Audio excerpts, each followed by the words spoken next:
Tahun 1990-an, deru mesin diesel mendominasi senja di Desa Sukamakmur, Kalimantan Selatan.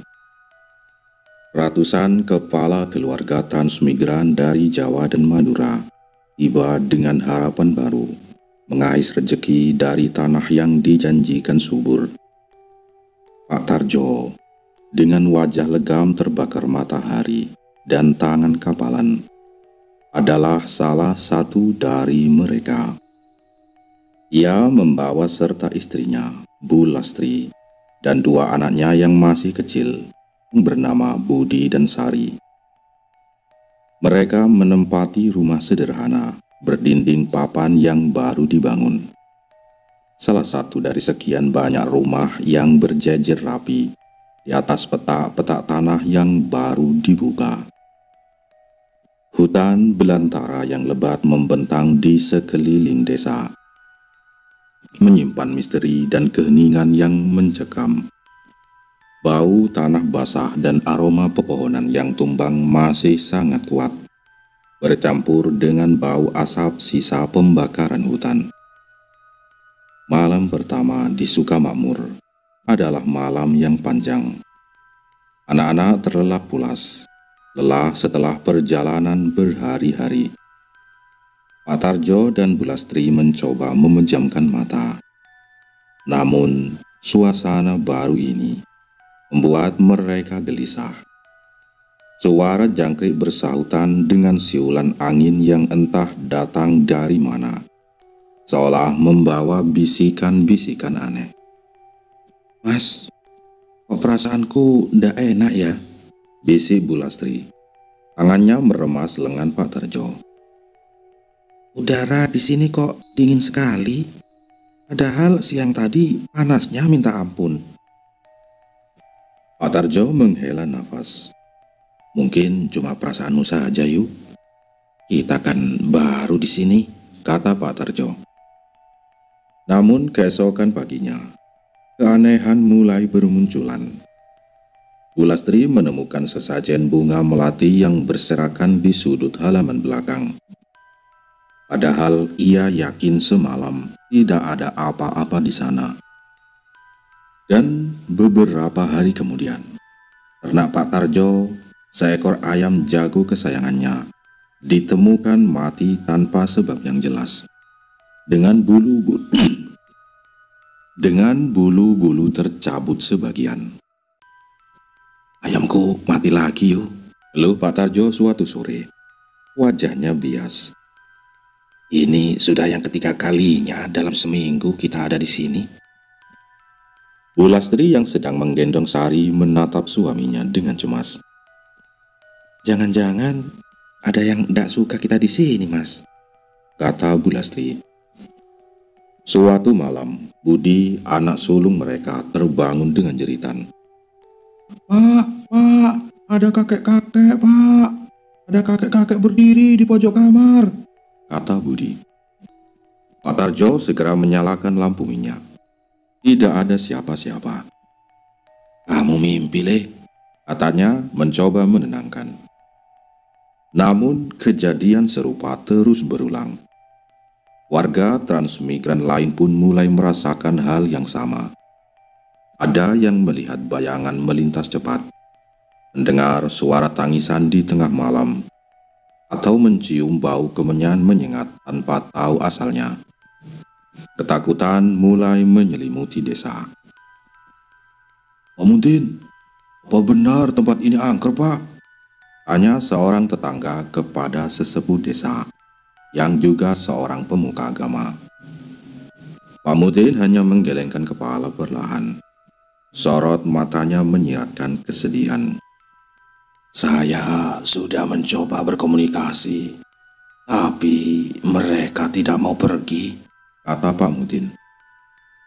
Puncaknya terjadi ketika beberapa warga mulai sakit-sakitan tanpa diagnosa yang jelas. Demam tinggi, lemas tak bertenaga, dan sering mengigau. Suatu hari, seorang pekerja yang sedang menggali pondasi untuk balai desa menemukan sebuah tengkorak manusia yang sudah lapuk.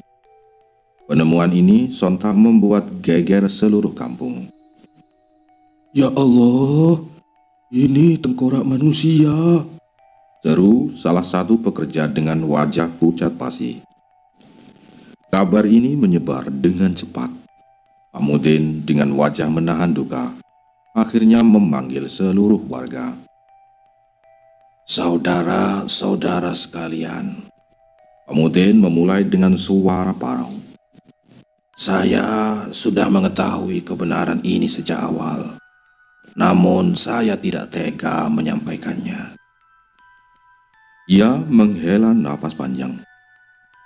"Tanah yang kita tempati ini adalah bekas kuburan tua. Dahulu tempat ini adalah pemakaman suku asli yang sudah lama ditinggalkan. Arwah-arwah mereka gelisah karena tempat peristirahatan mereka diganggu." Seketika desa menjadi hening. Wajah-wajah yang sebelumnya dipenuhi harapan, kini diliputi ketakutan dan keputusasaan. Pak Tarjo memeluk Bu Lastri erat. Ia menatap rumah sederhana yang selama ini ia anggap sebagai awal dari kehidupan baru. Kini terasa dingin dan mencekam. "Lalu kita harus bagaimana, Pak Mudin?" tanya Pak Tarjo. Suaranya bergetar. Pak Mudin memandang jauh ke arah hutan yang gelap. "Kita harus menghormati mereka. Kita harus mencari cara agar mereka tenang dan kita bisa hidup berdampingan dengan damai di tanah ini," kata Pak Mudin. Suasana semakin mencekam. Bisikan angin seolah semakin kencang, membawa serta cerita-cerita lama yang tak terucapkan. Dari tanah yang kini menjadi rumah bagi para transmigran, namun sejatinya adalah tempat peristirahatan terakhir bagi jiwa-jiwa yang terabaikan. Malam itu, setelah pertemuan yang mencekam, Pak Mudin tak bisa memejamkan mata. Hatinya gelisah, memikirkan nasib warga transmigran. Mereka datang dengan harapan, namun kini terancam oleh ketidaknyamanan dari dunia lain. Akhirnya ia memutuskan untuk mencari bantuan ke kampung tetangga. Pagi buta, Pak Mudin sudah berjalan kaki menyusuri jalan setapak yang licin karena embun. Ia menuju ke distrik Batu Ampar, kampung terdekat yang berjarak sekitar 2 jam perjalanan. Sesampainya di sana, ia langsung mencari kepala kampung Manaf, seorang pria tua bijaksana dengan sorot mata teduh yang dikenal luas kebijaksanaannya. "Assalamualaikum, Pak Manaf," sapa Pak Mudin begitu bertemu. "Waalaikumsalam, Pak Mudin. Ada apa gerangan pagi-pagi begini sudah kemari?" balas Pak Manaf, mempersilahkan duduk di balai rumahnya. Pak Mudin tak berbasa-basi. Ia langsung menceritakan semua keanehan yang terjadi di desa Sukamakmur. Mulai dari kematian ternak, penampakan arwah, hingga penemuan tengkorak. Kepala kampung Manaf mendengarkan dengan seksama, sesekali mengangguk-angguk. "Jadi begitu rupanya," ujar Pak Manaf setelah Pak Mudin selesai bercerita. Ia menghela napas panjang. "Memang, tanah yang dulunya tak berpenghuni seringkali menyimpan kisah lama. Itu mungkin arwah-arwah leluhur suku Dayak yang merasa terganggu," kata Pak Manap. "Saya sudah mencoba berkomunikasi, Pak Manap, tapi mereka terlalu kuat. Apa ya yang harus kami lakukan?" tanya Pak Mudin dengan nada putus asa. Kepala kampung Manaf terdiam sejenak, menatap ke arah rimbunnya hutan di kejauhan.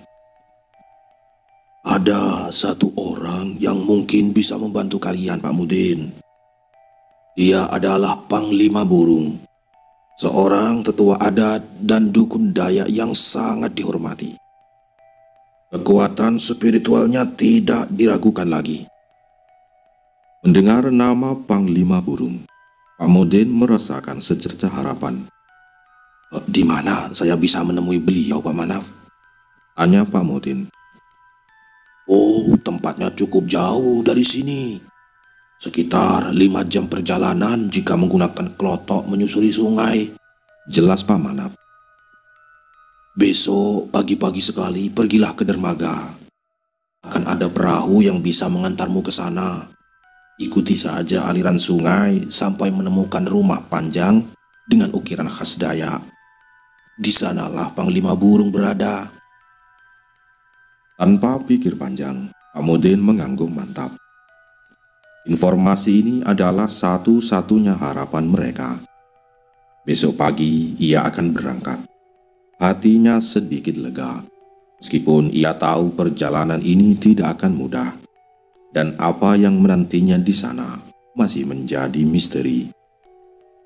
Singkat cerita, keesokan harinya, matahari bahkan belum sepenuhnya terjaga ketika kepala Kampung Manaf sudah berdiri di depan rumah Pak Modin. Sebuah isyarat persahabatan dan kepedulian yang mendalam. Sudah siapkah Pak Modin? Sapa Pak Manaf. Sorot matanya menunjukkan tekad. Aku siap membantumu mengantarkan. Mari kita berangkat. Air sungai sedang naik. Jadi lebih baik kita mulai sekarang, kata Pak Manaf. Pak Modin mengangguk. Rasa terima kasih membuncah di dadanya. Perjalanan ini tak akan mudah, apalagi di musim penghujan seperti ini. Sungai-sungai meluap, membawa serta sisa-sisa batang pohon dan lumpur dari hulu. Udara pagi terasa dingin dan lembab. Janji akan hujan lebat sudah tercium kuat. Menjelang pukul 10 pagi, mereka tiba di dermaga kecil yang sepi. Hanya ada satu kelotok yang terombang-ambing pelan di tepian sungai yang coklat keruh. Seorang pria bertubuh kekar dengan kulit gelap dan tatapan tajam menyambut mereka. Dialah Pak Juki, seorang juragan kelotok yang sudah terbiasa menaklukkan ganasnya sungai Kalimantan. Sudah siap Pak Manaf? Tanya Pak Juki sambil tersenyum tipis. Matanya melirik Pak Modin. Siap Pak Juki. Kita menuju ke tempat Panglima Burung ya, jawab Pak Manaf. Mesin kelotok menderu, memecah kesunyian hutan. Perahu melaju membelah arus, meninggalkan riak putih di belakangnya. Langit di atas mereka semakin kelabu, dan tak lama kemudian hujan deras turun tanpa ampun. Guyuran air membasahi tubuh, namun tak menyurutkan semangat mereka. Pak Juki dengan cekatan mengendalikan kelotoknya, menghindari batang-batang kayu yang hanyut terbawa arus. Suasana mencekam. Hutan di kedua sisi sungai tampak gelap dan misterius, seolah menyembunyikan rahasia kuno. Sesekali mereka melihat buaya berukuran besar diam tak bergerak di tepian lumpur. Mata kuningnya menatap tajam ke arah kelotok. Bahkan seekor ular dengan tubuh panjang meliuk cepat melintasi permukaan air di depan mereka, membuat Pak Modin bergidik. Di tengah deru mesin dan suara hujan, Pak Manaf mencoba mencairkan suasana dengan berbincang santai bersama Pak Juki. Mereka membahas kondisi sungai, cerita-cerita lama tentang hutan, dan terkadang diselingi tawa yang renyah. Obrolan itu sedikit mengalihkan perhatian Pak Modin dari rasa takut dan ketidakpastian yang menghantuinya. Setelah perjalanan yang terasa sangat panjang, sekitar 5 jam menyusuri liku-liku sungai, kelotok Pak Juki akhirnya merapat di sebuah dermaga kecil yang lebih terpencil.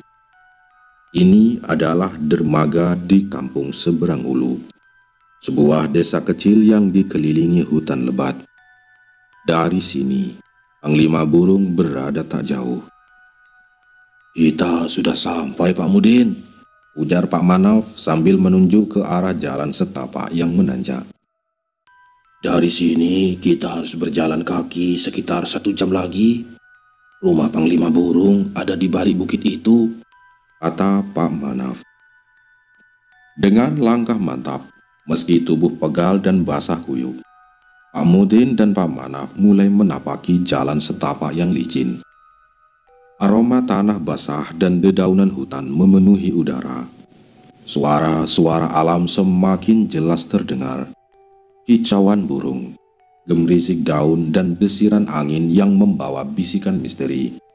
Di ujung perjalanan ini, mereka berharap menemukan jawaban dan kedamaian. Setelah 1 jam lebih sedikit menapaki jalan setapak yang menanjak dan licin, akhirnya Pak Mudin dan kepala kampung Manaf tiba di kampung seberang ulu. Suasana di kampung ini sangat berbeda dari desa transmigran mereka.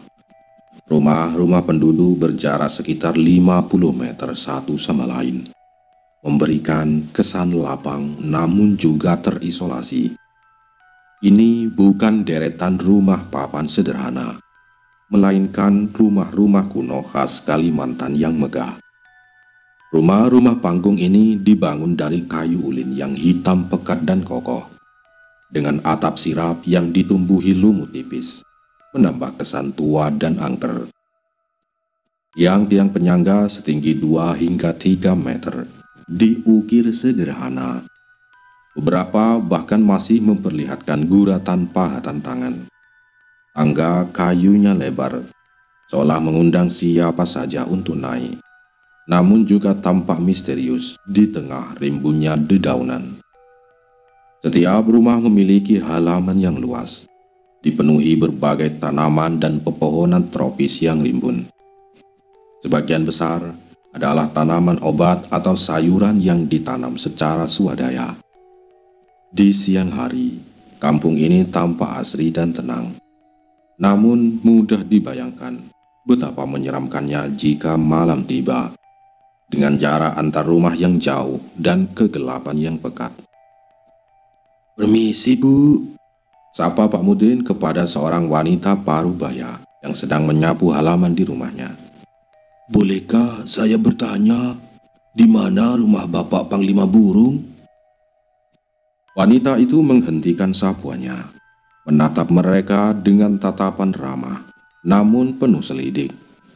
Ia mengenakan pakaian kampung sederhana, kain sarung batik yang dililitkan hingga dada, dan kebaya longgar berwarna pudar. Rambutnya diikat cepol rapi. "Oh, bapak-bapak ini mencari Panglima Burung. Ikuti saja jalan ini sampai ujung. Rumahnya yang paling besar ada di dekat sungai," kata wanita itu. "Terima kasih banyak, Bu," jawab Pak Manap. Tak lama kemudian, mereka tiba di sebuah rumah panggung yang paling menonjol. Rumah Panglima Burung berdiri megah, lebih besar dari rumah-rumah lain di sekitarnya. Ukiran-ukiran khas Dayak yang rumit menghiasi dinding dan tiang-tiangnya, menunjukkan status pemiliknya. Suasana di sekitar rumah terasa begitu damai. Suara gemericik air sungai samar-samar terdengar, bercampur dengan kicauan burung dan dengungan serangga hutan. Di bawah kolong rumah, beberapa hewan ternak berkeliaran santai. Ayam-ayam kampung mengais makanan di tanah, dan seekor babi hutan peliharaan tampak menikmati kubangan lumpur. Beberapa anjing lokal dengan bulu coklat keemasan, kurus namun lincah, berhamburan mendekat, ngendus-ngendus kaki mereka dengan rasa ingin tahu sebelum kembali berlarian. Mereka tampak akrab dengan suasana hutan. Pak Mudin memberanikan diri mengetuk pintu kayu yang diukir indah.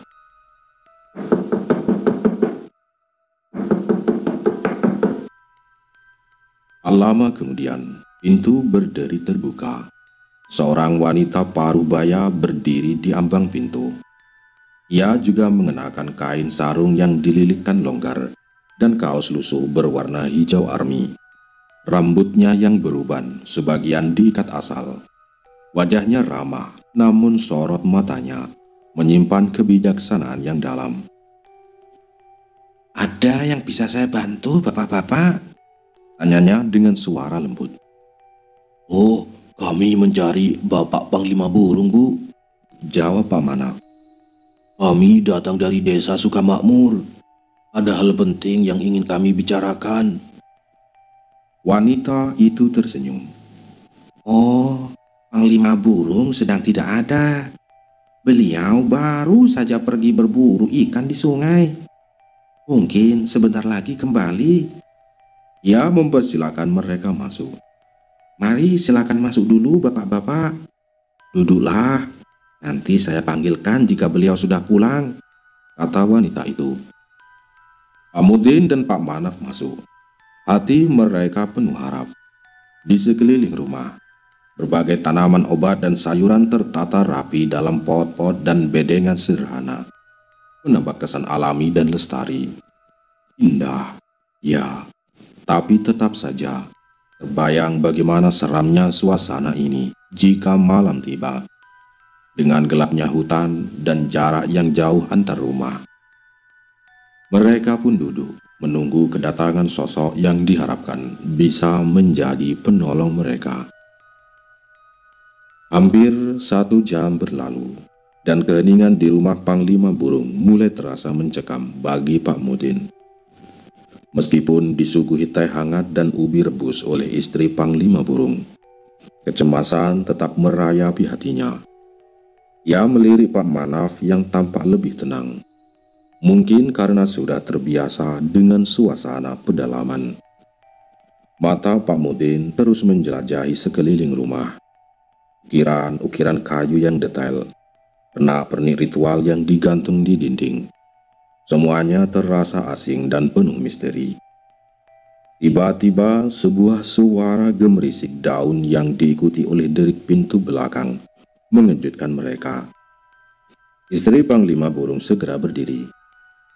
"Ah, itu pasti Bapak sudah pulang," katanya sambil tersenyum.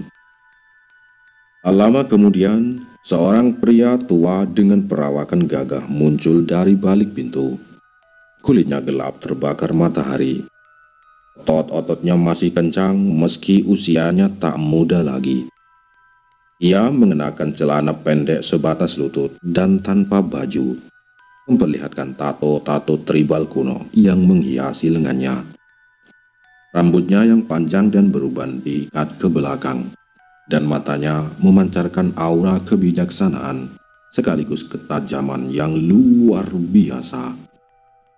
Di tangannya, ia membawa jaring berisi beberapa ikan besar yang masih segar. Dialah Panglima Burung. "Assalamualaikum, Bapak Panglima Burung," sapa Pak Manaf berdiri dan membungkuk hormat. Panglima Burung hanya mengangguk pelan. Tatapannya langsung tertuju pada Pak Mudin. Sebuah tatapan yang seolah mampu menembus jauh ke dalam jiwa. Pak Mudin merasa sedikit gemetar di bawah sorotan mata itu. "Ada tamu rupanya," kata Panglima Burung dengan suara serak namun berwibawa. Ia meletakkan jaring ikannya di sudut ruangan, kemudian duduk bersila di hadapan mereka. "Ada keperluan apa kalian datang jauh-jauh kemari?" Pak Manaf mulai menjelaskan panjang lebar tentang masalah yang menimpa desa Sukamakmur. Dari awal penemuan lahan, keanehan yang terjadi, hingga puncaknya penemuan tengkorak dan berbagai gangguan spiritual yang meresahkan warga. Pak Mudin menambahkan detail-detail tentang mimpi buruk Budi dan kematian ternak. Panglima Burung mendengarkan dengan seksama, sesekali memejamkan mata, seolah sedang merasakan sesuatu. Ketika Pak Mudin selesai bercerita, keheningan menyelimuti ruangan. Hanya suara jangkrik dari luar yang terdengar. Panglima Burung membuka matanya. menatap Pak Mudin lekat-lekat.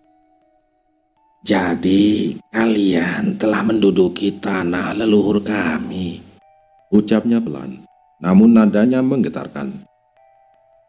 Arwah-arwah itu tidak berniat jahat. Mereka hanya merasa terganggu. Tempat itu adalah peristirahatan abadi bagi para pendahulu kami. Tempat keramat yang tidak seharusnya diusik. Pak Mudin menelan ludah. Kami tidak tahu sama sekali, Panglima. Kalau kami tahu sih, kami tidak akan mendirikan desa di sana, kata Pak Mudin. Panglima Burung mengangguk. Aku percaya, tapi energi yang ada di sana terlalu kuat. Kalian harus melakukan ritual pembersihan dan menenangkan mereka. Bukan hanya sekedar doa biasa, kata Panglima. Ia kemudian menjelaskan berbagai syarat dan bahan-bahan yang dibutuhkan untuk ritual tersebut. Benda-benda yang asing di telinga Pak Mudin. Beras kuning, 7 jenis bunga, kepala ayam hitam, hingga selai rambut dari setiap penghuni rumah. Mendengar daftar yang rumit itu, Pak Mudin semakin khawatir. Panglima, Pak Mudin memberanikan diri. Bisakah Anda membantu kami langsung? Kami tidak tahu bagaimana melakukan ritual serumit itu. Panglima Burung memandang Pak Mudin dengan tatapan tajam. Aku akan membantumu. Tapi ingat, kalian harus benar-benar menghormati tanah itu setelahnya. Jika tidak, gangguan akan kembali dan mungkin lebih buruk dari sebelumnya. Pak Mudin dan Pak Manaf merasa lega. Sebuah harapan baru telah muncul. Mereka berdua berjanji akan mengikuti semua arahan Panglima Burung. Hujan di luar sudah reda, namun langit masih memancarkan warna jingga senja. Seolah alam turut menjadi saksi janji yang baru saja terucapkan. Singkat cerita, perjalanan pulang terasa berbeda bagi Pak Mudin dan Pak Manap. Lotok Pak Juki membelah sungai yang kini lebih tenang. Di bawah langit senja yang memerah, hati Pak Mudin yang semula dirundung kecemasan, kini diselimuti secercah harapan. Kata-kata Panglima Burung masih terngiang jelas di telinganya, memberikan keyakinan bahwa ada jalan keluar dari masalah yang mereka hadapi. Bagaimana perasaanmu, Pak Mudin? Tanya Pak Manap menatap wajah Pak Mudin yang tampak lega. Alhamdulillah Pak Manaf, rasanya seperti ada beban yang terangkat, jawab Pak Mudin sambil menghela napas. Meskipun syaratnya itu tidak mudah, setidaknya sekarang kami tahu apa yang harus dilakukan. Pak Manaf mengangguk. Panglima Burung adalah orang yang sakti. Apa yang dikatakannya pasti ada benarnya. Yang penting, sekarang kita harus menyiapkan semua yang diminta. Singkat cerita, mereka tiba di dermaga Desa Sukamakmur saat malam sudah menjelang. Lampu-lampu minyak di rumah warga berkedip, menciptakan suasana remang-remang yang misterius. Warga yang mendengar kedatangan mereka segera berkerumun, ingin tahu hasil perjalanan Pak Mudin. Bagaimana Pak Mudin? Apa kata dukun itu? Tanya seorang warga dengan tidak sabar. Pak Mudin mengangkat tangannya, minta ketenangan. Sudah ada titik terang. Bapak-bapak, ibu-ibu, Panglima Burung bersedia membantu kita. Tapi ada beberapa syarat yang harus kita penuhi. Ia pun menjelaskan secara rinci tentang ritual yang harus dilakukan dan bahan-bahan yang dibutuhkan. Suasana di antara warga sempat hening. Beberapa tampak ragu dan takut, sementara yang lain menunjukkan ekspresi penuh harapan. Beras kuning, kepala ayam hitam, rambut dari setiap orang. Tanya Bu Lastri dengan nada khawatir. Suaranya sedikit bergetar. Apakah ini tidak berbahaya ya, Mas? Tanya Bu Siti dengan nada khawatir. Suaranya sedikit bergetar. Dia adalah istri dari Pak Mudin. Apakah ini tidak berbahaya, Mas? Pak Mudin menatap istrinya, lalu beralih ke wajah-wajah cemas di sekelilingnya. Panglima Burung bilang ini adalah cara untuk menghormati para leluhur, bukan untuk mencelakai kita. Bukan untuk mencelakai kita. Kita harus percaya, ini demi ketenangan kita semua di tanah ini, kata Pak Mudin. Malam itu, diskusi berlanjut hingga larut. Ada yang masih merasa canggung dengan ritual adat yang jauh dari keyakinan mereka. Namun, kebutuhan akan kedamaian akhirnya mengalahkan keraguan. Setelah perdebatan yang cukup panjang, warga sepakat untuk mengumpulkan semua bahan yang dibutuhkan dan mengikuti arahan Panglima Burung.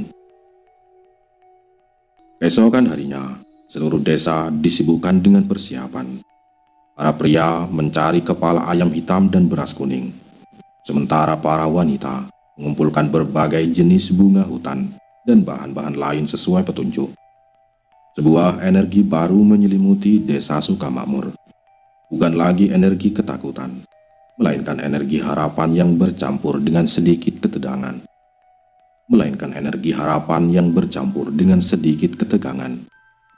Mereka semua tahu, ini adalah upaya terakhir mereka untuk berdamai dengan masa lalu yang tersembunyi di bawah tanah yang mereka pijak. Malam itu, malam terakhir sebelum kedatangan Panglima Burung. Ketegangan melingkupi desa Sukamakmur bagai kabut tebal. Udara terasa dingin menusuk, dan setiap hembusan angin seolah membawa bisikan tak kasat mata. Di rumah Pak Tarjo, suasana tak kalah mencekam. Bu Lastri memeluk Budi dan Sari erat-erat. Mata mereka tak bisa lepas dari kegelapan di luar jendela. Pak Tarjo meskipun mencoba terlihat tegar, tak bisa menyembunyikan kegelisahan di wajahnya. Mas, apa benar besok semuanya akan baik-baik saja? Bisik Bu Lastri. Suaranya nyaris tak terdengar. Pak Tarjo menghela napas. Kita hanya bisa berdoa, Bu. Panglima Burung sudah berjanji katanya. Kita sudah melakukan bagian kita, mengumpulkan semua syaratnya. Ia memandang sekeliling ke arah pot bunga 7 rupa yang baru disiapkan. Beras kuning dalam baskom, dan kepala ayam hitam yang sudah diletakkan di sudut rumah, ditutupi kain. Benda-benda itu yang tadinya terasa asing dan menakutkan, ini menjadi simbol harapan terakhir mereka. Di rumah-rumah lain, para warga juga merasakan hal yang sama. Beberapa berkumpul dalam kelompok kecil, saling menguatkan. Yang lain memilih berdiam diri di rumah, memanjatkan doa sesuai kepercayaan masing-masing, berharap fajar esok akan membawa kedamaian yang telah lama hilang. Setiap suara gemerisik daun, setiap bayangan yang melintas di balik jendela, membuat jantung mereka berdebar lebih kencang. Mereka telah mendengar banyak kisah seram dari kampung sebelah, tentang bagaimana arwah leluhur yang terusik bisa membawa malapetaka. Ketakutan itu nyata, dan kini mereka berada di ambang batas antara kegelapan dan harapan. Fajar menyingsing membawa serta kelegaan yang luar biasa. Cahaya matahari perlahan menembus pepohonan, mengusir bayang-bayang ketakutan malam. Sekitar pukul 8 pagi, deru mesin kelotok terdengar mendekat dari arah sungai. Warga desa segera berhamburan menuju dermaga. Dari perahu, turunlah Panglima Burung dengan aura wibawa yang kuat, ditemani oleh 2 orang pengikutnya yang berpakaian adat. Pak Mudin dan kepala kampung Manaf segera menyambut mereka. Tanpa banyak bicara, Panglima Burung langsung menuju pusat desa, tempat di mana warga telah berkumpul dengan semua sesajen yang diminta. Ritual pun dimulai. Panglima burung dengan gerakannya yang tenang namun penuh energi memimpin upacara. Ia mulai merapal mantra-mantra dalam bahasa yang tak dimengerti. Namun, nadanya menggetarkan dan penuh kekuatan. Pengikutnya membantu menyiapkan sesajen, membakar kemenyan yang asapnya mengepul tebal, menyebarkan aroma khas yang memenuhi udara. Panglima burung menaburkan beras kuning ke segala penjuru, meletakkan bunga-bunga di titik tertentu, dan menyentuh tanah seolah berkomunikasi dengan sesuatu yang tak terlihat. Wajahnya tampak sangat fokus, matanya terpejam sekali, dahinya berkerut seolah menanggung beban berat.